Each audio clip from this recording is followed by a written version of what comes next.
Fala galera, tudo bem com vocês? Hoje então eu vou estar fazendo aí uma correção daquela lista de exercícios da primeira semana do dia 18, para que nós possamos conversar um pouquinho sobre equilíbrio químico. Aqui eu posso tirar, vou mostrar para vocês esses exercícios podem ser feitos, e depois nós vamos dedicar uma aula só para retirar essas dúvidas e ver mais alguns pontos do conteúdo. Nesse caso aqui, primeiro, então, nós vamos começar com o exercício 2, porque o exercício 1 é aquele que eu peço para você colocar o seu nome e o seu número.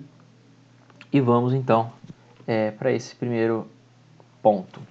Beleza, uma reação atinge o equilíbrio químico quando?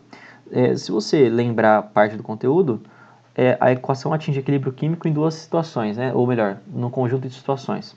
Entre elas, quando ela equilibra as suas concentrações, né? Então as concentrações de reagentes e produtos eles se tornam constantes, e também quando a velocidade que você forma produto é igual à velocidade que o produto forma reagente. Então vamos avaliar aqui as alternativas. Na primeira diz assim: quando não há mais reagentes, somente produtos. Isso é equilíbrio? Não, isso aqui não tem nada a ver com equilíbrio, pessoal. Vamos para 2 então. Quando as concentrações dos reagentes são iguais às concentrações dos produtos? Não necessariamente, né? As concentrações elas precisam se manter constantes, não iguais. O termo iguais aqui é que está deixando essa afirmação meio errada. Na 3, quando a velocidade da reação direta, ou seja, quando o reagente forma produto, é igual à velocidade da reação inversa, quando o produto vira reagente. Essa aqui está bastante correta. A alternativa 3 está bem certa. Na 4, quando as concentrações de reagentes e produtos tornam-se constantes. Olha só, essa aqui também está muito boa. A 4 também está ótima. Quando as concentrações se tornam constantes, então nós temos ali o equilíbrio atingido. E na 5, quando não existe mais reação química. Se não tem reação química, não tem como ela atingir o equilíbrio. Logo, a alternativa correta, a alternativa C. Indo para o próximo exercício, nós temos aí um gráfico. Nesse gráfico você tem a variação de três compostos, né, os compostos X, Y e Z. E aí a pergunta é, o gráfico a seguir representa a variação das concentrações das substâncias X, Y e Z durante a reação em que eles tomam parte. A equação que representa essa reação é, bom, isso aqui é um cálculo de equilíbrio. Uma hora eles vão ficar constantes, isso vai demonstrar que eles atingiram aquele equilíbrio químico. Olhando para esse gráfico também, nós podemos afirmar, nós podemos pressupor pelo menos, né? Ou ainda, nós podemos dizer exatamente quem são os reagentes e quem são os produtos, ou quem é o produto. No caso, nós temos que lembrar que os reagentes têm os seus valores mínimos no começo da reação e que os seus valores máximos, no começo da reação, e que os produtos têm seus valores mínimos. Então, nós vamos procurar os reagentes. Quem vão ser os reagentes? São os caras com valores máximos. Ou seja, os valores deles só vão diminuir, enquanto que os produtos eles vão funcionar da maneira contrária. Os produtos aqui no caso,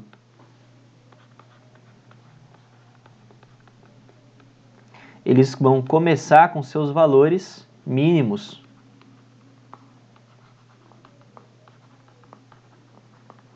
E aí é só olhar o gráfico. Quem que começou com o valor máximo aqui? O Z. Então o Z é o nosso reagente. Esse é o começo da nossa reação. Não tem mais ninguém com valores máximos bem no começo da reação aqui, ó. Apenas o Z.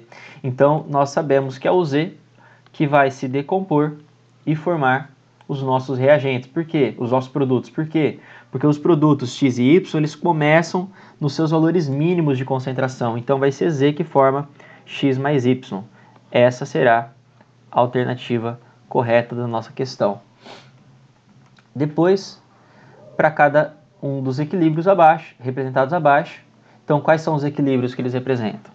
A prata reagindo com NH3, formando amoníaco, não. Sinceramente, aqui é amônia reagindo com prata.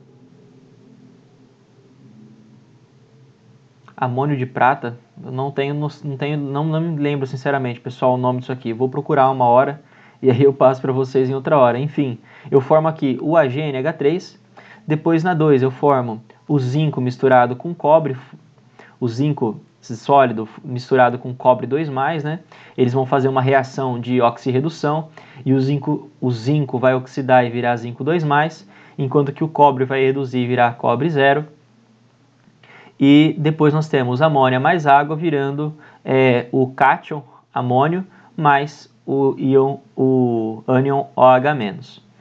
Nesses casos aqui, ele te pergunta quais são as fórmulas que estão corretas, quais são as constantes de equilíbrio para esses caras que estão corretas aqui. Então a gente vai ter que olhar uma por uma e montar as constantes de equilíbrio. Vamos montar aqui primeiro. Ó.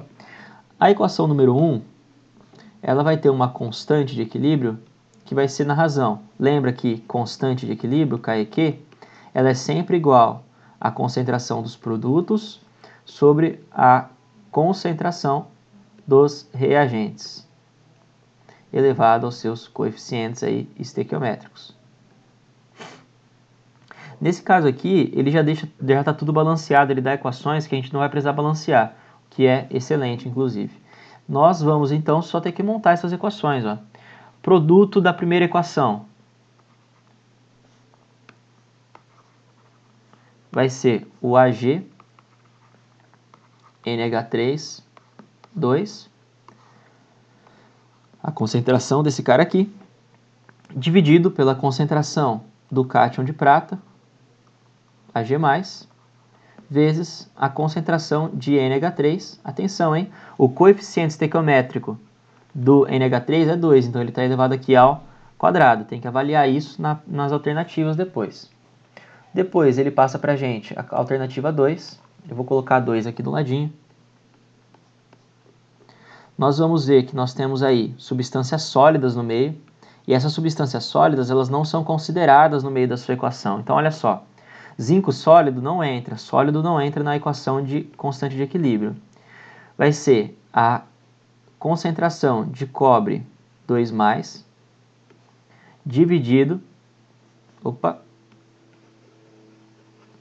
vai ser a concentração de cobre 2+, dividindo, na verdade, porque o cobre 2+ é o meu reagente, e o meu produto vai ser o zinco 2+. Por que só zinco 2+, pessoal? Porque o cobre aqui também está sólido, tá? Então, quando a substância está sólida, nós não consideramos ela para a nossa constante de equilíbrio. Isso vale tanto para sólidos quanto para líquidos.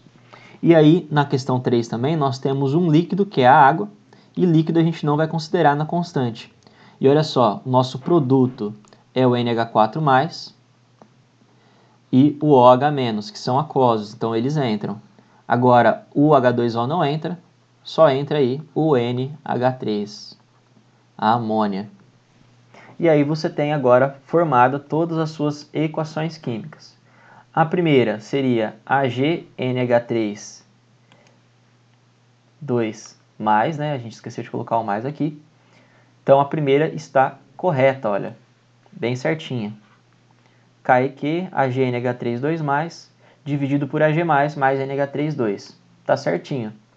Na 2, seria o zinco, que é meu produto, dividido pelo meu reagente, que é o cobre. Então, a 2 também está correta. E para finalizar, nossa 3, NH4, mais vezes OH- dividido por NH3. A 3 também está corretíssima. Consequentemente, as que estão corretas são 1, 2 e 3. E agora, finalmente, na questão 5, calcule a constante de equilíbrio em termos de concentração para a reação representada pela equação química abaixo, sabendo que nas condições de temperatura e pressão em que se encontra o sistema, existem as seguintes concentrações dos compostos. Então, nós temos as concentrações, nós temos a reação, nós podemos então calcular a constante de equilíbrio. A constante de equilíbrio, que é o KEQ, vai ser igual à concentração do meu produto, elevado ao seu coeficiente, dividido pela concentração do meu reagente, também elevado ao seu coeficiente.